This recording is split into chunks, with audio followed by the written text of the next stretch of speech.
नमस्कार मित्रांनो. आज आपण पवित्र पोर्टल शिक्षक भरती 2026 या संदर्भात हा व्हिडिओ आपण पाहणार आहे. हा व्हिडिओ पाहायचं एकच कारण, की आता बऱ्यापैकी पवित्र पोर्टलला जो काही पहिला टप्पा आहे, तो पूर्ण झालेला आहे. नोंदणी आणि सेल्फ सर्टिफाय म्हणजे तुम्ही तुमचा जो काही फॉर्म आहे तो सेल्फ सर्टिफाय केलेला आहे. आता पुढचा जो काही टप्पा आहे तो असणार आहे जाहिराती येणे. त्यानंतर जाहिराती आली की तुम्हाला प्राधान्यक्रम जे काय आहे ते जनरेट करणे आणि लॉक करणे. त्या संदर्भात हा व्हिडिओ खूप महत्वाचा आहे. आता पहिला मुद्दा म्हणजे तुम्हाला थोडा प्रश्न पडला असेल, की तुम्हाला तुमचं शिक्षणानुसार कोणकोणते प्राधान्यक्रम येणार? आणि जर तुमचं जे काही शैक्षणिक आणि व्यावसायिक पात्रता असेल, त्या पात्रतेनुसार तुम्हाला नेमके किती प्राधान्यक्रम येणार, कसे येणार, हे आपण या व्हिडिओच्या माध्यमातून समजून घेणार आहे. त्यामुळे मित्रांनो आपला हा हाडकेसर YouTube चॅनल आहे. चॅनल सबस्क्राईब करा, लाईक करा, व्हिडिओची सर्वांपर्यंत शेअर करा. तर आता आपण इथे सुरुवात करूया. पवित्र पोर्टल शिक्षक भरती 2026. आता याचे जर थोडासा विचार केला आपण, तर तुम्हाला प्रश्न पडला असेल, की नेमके प्राधान्यक्रम कोणकोणते येणार? ठीक आहे. आता इथे जर तुमचं एज्युकेशन असेल, तर ते डी झालं असेल कोणाचं, कोणाचं बी झालं असेल. कोण टी किंवा सी पेपर क्रमांक 1 पास असेल किंवा दोन्ही पास असतील 1 आणि 2 त्या संदर्भात हे तुम्हाला प्राधान्यक्रम या धर्तीवर येणार आहे. तर मित्रांनो असाच आपला हा शिक्षक भरती संदर्भात विश्वसनीय असा आपला हाडकेसर YouTube चॅनल आहे. तो चॅनल सर्वांनी सबस्क्राईब करा. परिपूर्ण माहिती आपल्या या चॅनलच्या माध्यमातून दिली जाते. तर सुरुवात करूया आपल्या मुख्य विषयाला. नेमके प्राधान्यक्रम तुम्हाला कशा पद्धतीने येणार? आता हे प्राधान्यक्रम आपल्याला आपल्या शैक्षणिक व व्यावसायिक पात्रतेनुसार किंवा अर्हतेनुसार येतात. आता येथे येत असताना येथे तुमचं माध्यम कोणतं आहे तेही तिथे तुम्हाला तेवढंच महत्वाचं आहे. काहींचं जर सेमी इंग्लिश माध्यम असेल, तर तिथेही त्यांना बऱ्याच प्रकारे प्राधान्य येणार आहे. पूर्ण इंग्लिश मीडियम असेल त्यांना. ठीक आहे. आता पहिलाच आपण मुद्दा पाहिला तर इथे आपण पाहू की तुमचं डी असेल आणि फक्त डी येते. 12वी करून तुम्ही फक्त डी असता आणि टी किंवा सी तुम्ही पेपर क्रमांक 1 पास आहे. जर कोणी डी केलेलं असेल आणि टी किंवा सी पेपर क्रमांक 1 पास झालेला असेल, तर त्यांना प्राधान्यक्रम कोणते येणार? मग त्यांना संस्थेची येणार का? जिल्हा परिषद येणार का? नगरपालिका व महानगरपालिका? तर मित्रांनो, त्यांना जेवढ्या ज्या जाहिरातींमध्ये त्यांच्या प्रवर्गाच्या आणि खुल्या प्रवर्गाचे 1 ते 5 चे हे सर्व जे काही प्राधान्यक्रम आहेत ते त्यांना तिथे जनरेट होणार. म्हणजे त्यांना येणार ते, दिसणार तिथे, त्यांना देता येणार. आता एक पहिली गोष्ट आपल्याला 50च प्राधान्यक्रमचं लिमिट आहे ते आहे, तो विषय बाजूला ठेवू. परंतु 1 ते 5 चे जे काही असतील प्राधान्यक्रम ते त्यांना तिथे दिसणार आहे. मग त्यांनी ते सॉर्टिंग करायचे आहे. डी आणि 12वी आहे टी पेपर क्रमांक 1 किंवा कोणाचं डी आहे, त्यानंतर त्यांनी ग्रॅज्युएशन केले, पण टी पेपर क्रमांक 1च पास आहे. त्यांच्यासाठी 1 ते 5 चे प्राधान्यक्रम येणार. दुसरा आता आपण मुद्दा पाहू, की डी आहे, किंवा सी पेपर क्रमांक 2 पास आहे. आता पहा मित्रांनो, ज्याचा डी झाले पण टी किंवा सी पेपर क्रमांक 2 पास झालेला आहे, म्हणजे 6 ते 8 आपण म्हणतो आणि त्यांचं ग्रॅज्युएशन पूर्ण झालेलं आहे. मला त्यांना नेमके कोणते प्राधान्यक्रम येणार? कितवीचे? तर त्यांना ते टी पेपर क्रमांक 1 पास नाही, त्यांना 1 ते 5 येणार का? तर नाही येणार त्यांना. त्यांना जे काय आहे, त्यांना इयत्ता 6वी ते 8वी चे प्राधान्यक्रम त्यांना येणार. मग सर्व ज्या काय आस्थापना असतील, त्या आस्थापनेवरती त्यांना ते प्राधान्यक्रम येणार. आता हे प्राधान्यक्रम येताना एक महत्त्वाची गोष्ट म्हणजे इथे विषयानुसार हे प्राधान्यक्रम येणार. कसे येणार? तर त्यांना इथे हे विषयानुसार हे प्राधान्यक्रम येणार. विषयानुसार काय येणार? तर 6 ते 8 ला थोडक्यात आपण पदवीधर शिक्षक म्हणतो. आता हे पदवीधर शिक्षक आहेत. तर ते पदवीधर शिक्षक असतात ते विषयानुसार असतात. त्यामुळं ज्यांचं हे ग्रॅज्युएशन आहे, जे ग्रॅज्युएशन आहे त्यांचं डिग्री आहे ती कोणत्या विषयात झाली, त्या विषयाचेच प्राधान्यक्रम ह्या 6 ते 8 ला जे काय आहेत, डी असतील आणि टी पेपर क्रमांक 2 ला पास असतील त्यांना येणार. मग तो पण टी पेपर क्रमांक 2 हा पण ज्यांचं ज्या विषयातनं किंवा ज्या ह्यातून झालेलं आहे ज्यांचं ग्रॅज्युएशन त्याच विषयाचे त्यांना प्राधान्यक्रम येणार. समजा एखादे जर मराठी किंवा मराठीमधून जर एखाद्याचं ग्रॅज्युएशन झालं असेल, तर त्यांना प्राधान्यक्रम मराठी विषयाचेच 6 ते 8 चे असतील लँग्वेजच्या जागा, तर त्या येणार. एखाद्याचं बी झालेलं आहे, तर त्यांना मॅथ्स आणि सायन्सचे प्राधान्यक्रम येणार. त्यांना इतर येणार नाहीत त्यांना. ठीक आहे. विषय समजला असेल तुम्हाला. पुढचा आता आपण पाहूया. आता इथे जर पाहिलं तर पुढचं पाहू. एखाद्याचं डीएड असेल, समजा तुमचं डीएड आहे, तुम्ही टीईटी किंवा सीटीईटी पेपर क्रमांक 1 आणि 2 पास आहे. तुमचं ग्रॅज्युएशन पण आहे. तर तुम्हाला कोणते प्राधान्यक्रम मिळणार? आता आपण वरचं पाहिलं आपण तर लगेच समजून जाईल तुम्हाला. तुम्ही डीएड आहे, तुम्ही टीईटी पेपर क्रमांक 1 पास आहे. मग तुम्हाला 1 ते 5 चे तर असणारच. पुढे पहा. तुम्ही टीईटी पेपर क्रमांक 2 पण पास आहे. त्यानंतर तुम्ही टीईटी पेपर क्रमांक 2 पास आहे, तुमचं ग्रॅज्युएशन पण आहे. त्यामुळे तेथे तुम्हाला कोणते प्राधान्यक्रम असणार? तर तेथे 6 ते 8 पण असणार. त्यामुळं येथे तुम्हाला डीएड असाल, टीईटी पेपर क्रमांक 1 आणि 2 पास आहे, तुमचं ग्रॅज्युएशन आहे. आता टीईटी पेपर क्रमांक 2 पास कधी असतात? तुमचं ग्रॅज्युएशन असेल त्यावेळेसच. तर असे प्राधान्यक्रम तुम्हाला 1 ते 8वी चे येणार. 1ली ते 8वी चे तुम्हाला प्राधान्यक्रम येणार. परंतु 6वी ते 8वी चे पहा 6वी ते 8वी चे प्राधान्यक्रम आहेत, हे तुम्हाला विषयानुसार येणार. जर तुमचं टीईटी पेपर क्रमांक 2 तुम्ही समाजशास्त्रातून दिले असेल किंवा लँग्वेज मधून दिले असेल, तर त्या पद्धतीने तुम्हाला हे प्राधान्यक्रम मिळणार. कारण तुमचं डिग्रीला ते माध्यम होतं म्हणून. म्हणजे माध्यम म्हणजे विषय होता म्हणून. अशा पद्धतीने जर तुमचं डीएड असेल, टीईटी पेपर क्रमांक 1 आणि 2 असेल, तर सगळ्यात जास्त प्राधान्यक्रम तुम्हाला तिथे देता येणार आहे. तुम्हाला त्या येणार आहेत, की बाबा एखाद्या ठिकाणी तुम्हाला 1ली ते 5ची पण जागा आहे, 6 ते 8ची पण तुमच्या विषयाची जागा आहे. अशा पद्धतीने तुम्हाला जेवढे असतील तेवढे प्राधान्यक्रम तुम्हाला तिथे येणार. थोडं पुढे पाहू आपण आता.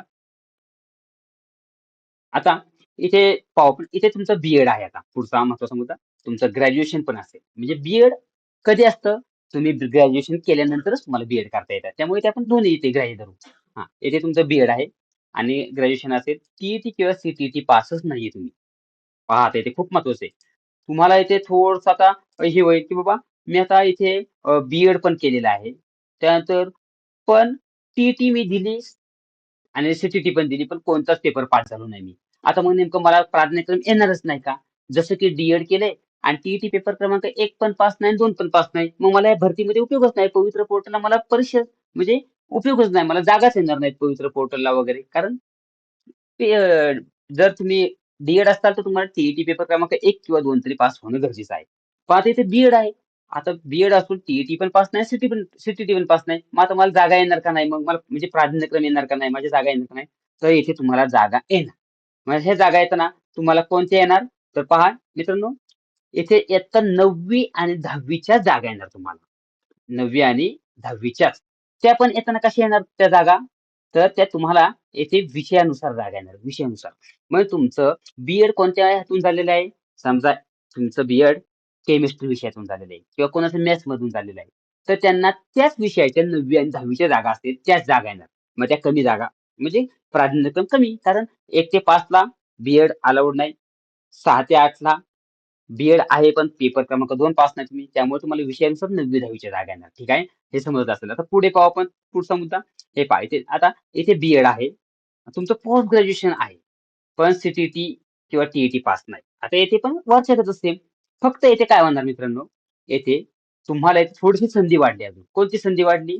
तर जर तुम्ही बीएड असता फक्त ग्रॅज्युएशन असता, तर तुम्हाला 9वी ते 10वीचे येणार प्राधान्यक्रम. परंतु आता इथे तुम्हाला थोडंसं येथे पाहिलं तुम्ही, तर 9वी ते 12वी पर्यंतचे प्राधान्यक्रम तुम्हाला विषयानुसार येणार. कारण तुमचं पोस्ट ग्रॅज्युएशन झालेलं आहे इथे. हा एक शब्द बघितला असेल, तुम्हाला समजलं असेल इथे पोस्ट लिहिलेला आहे. पोस्ट म्हणजे पदव्युत्तर पदवी. मग इथे तुमचं येथे 11वी आणि 12वी येथे तुमचं वाढलं. पहा इथे जर बीएड असाल आणि पोस्ट ग्रॅज्युएशन असेल आणि टीईटी किंवा सीटीटी पासच नाही, तर तुम्हाला 9वी ते 12वी पर्यंतचे प्राधान्यक्रम इथे येणार आहेत. म्हणजे इथे 4 वर्गांचे प्राधान्यक्रम येणार. पुढे पाहू आता आपण. आता इथे तुम्ही पुन्हा बीएड आहे, ग्रॅज्युएशन पण आहे तुम्ही आणि टीईटी किंवा सीटीटी पेपर क्रमांक 2 पास आहे. आता मला सांगा, येथे पेपर क्रमांक 1 चा तुम्हाला येथे संबंधच येत नाही बीएड वाल्यांचा. कारण बीएड वाले 1 ते 5 ला अलाउड नाहीये. त्यामुळं बीएड वाले शक्यतो टीईटी पेपर क्रमांक 2 दिली तर 6 ते 8 ला त्यांना चान्स असतो.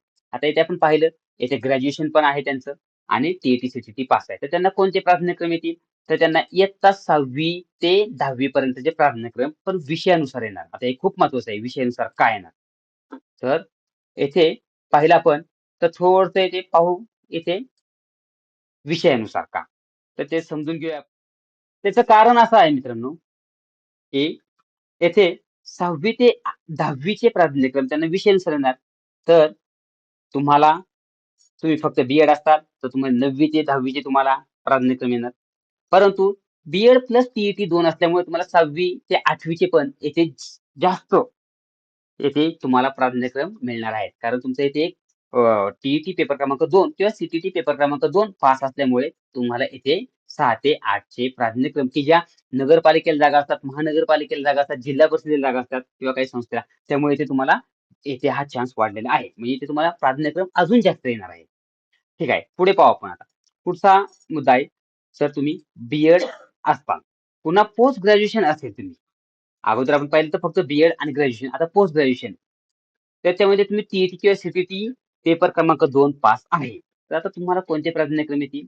तर येथे तुम्ही पाहिलं तर तुम्हाला इयत्ता 6वी ते 12वी पर्यंतचे प्राधान्यक्रम विषयानुसार येणार, विषयानुसार.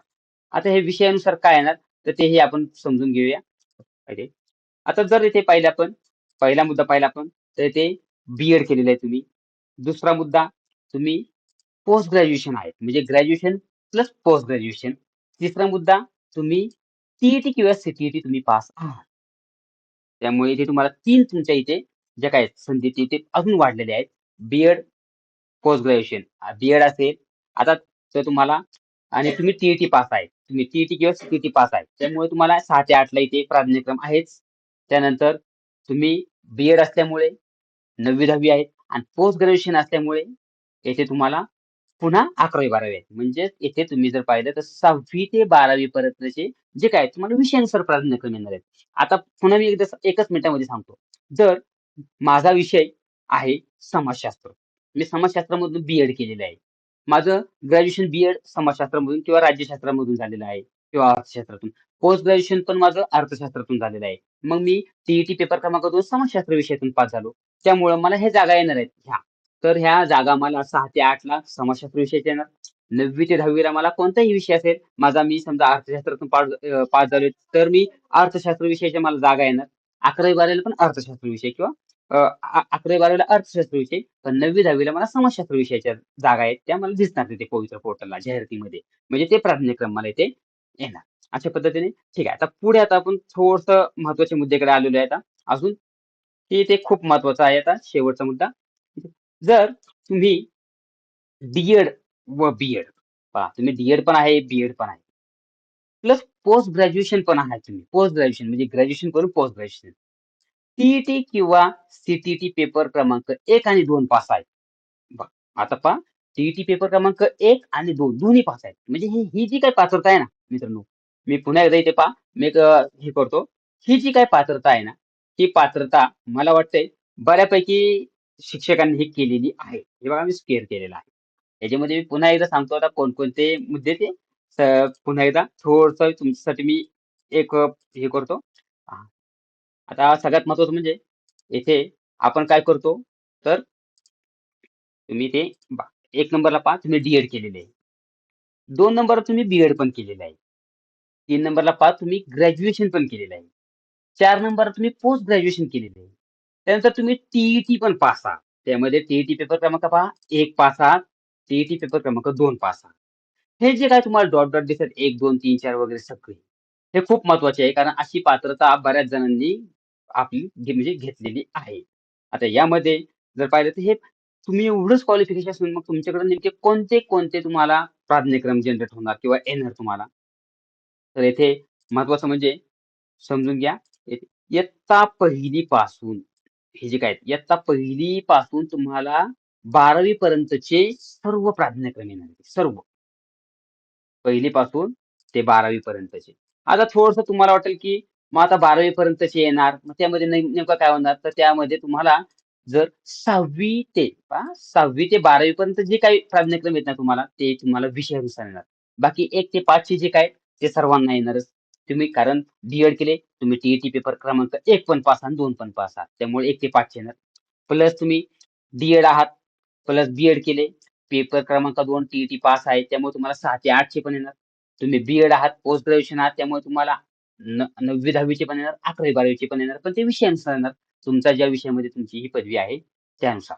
अशा पद्धतीने. तर मित्रांनो, अशा पद्धतीने हे जे काही प्राधान्यक्रम आहेत ते तुम्हाला बऱ्याच प्रमाणात येणार आहेत. परंतु आता येथे महत्त्वाचा मुद्दा आहे ते म्हणजे फक्त 50 प्राधान्यक्रम तुम्हाला जनरेट करायचे आहेत. म्हणजे आता जनरेट करायचे नाहीत. तुम्हाला बरेच प्राधान्यक्रम जनरेट करायचे आहेत.